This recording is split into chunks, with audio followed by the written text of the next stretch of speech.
Notaði leifarregluna til að athuga hvort d af x jafnt og x mínus 2 gangi upp í eftirfarandi margliðum.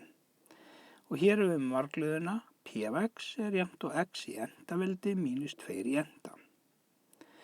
Byrjum að skoða d af x og finnum rótina, talan sem að gera þessa jöfnu jafnt og 0.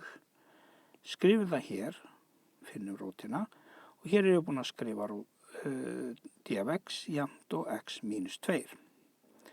Tökum x mínus 2 og gerum það jafnt og 0 og ég spyr hvað þarf x að vera til þess að útkoma verði 0. Við getum fundið það með að færa mínus 2 yfir samansemmerkið, þannig að þetta verður þá 0 pluss 2 hérna hægra megin og x er þá eftir 1 hérna vinstra megin. Nú, x er þá jafnt og 2. Setjum þennan tvist inn í staðinn fyrir x-ið í p af x og hér er ég búin að skrifa p af x upp og ég set tvistinn í staðinn fyrir x-ið. Þá erum við með 2 í enda mínus 2 í enda. Þar sem við erum með 1 pakka mínus nákvæmlega sami pakki.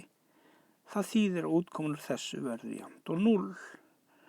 Og að því að útkoman er 0 hér, þá vitum við það að deilingin gengur upp. Af því að það er engin afgangur af þessu. Hér er engin afgangur, það er bara 0.